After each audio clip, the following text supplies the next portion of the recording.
কারো সন্তান মারা গেলে সে কি বাবা মায়ের জন্য সুপারিশ করবে?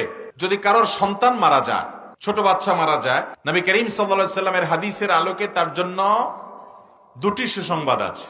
কয়টি সুসংবাদ? দুটি সুসংবাদ আছে।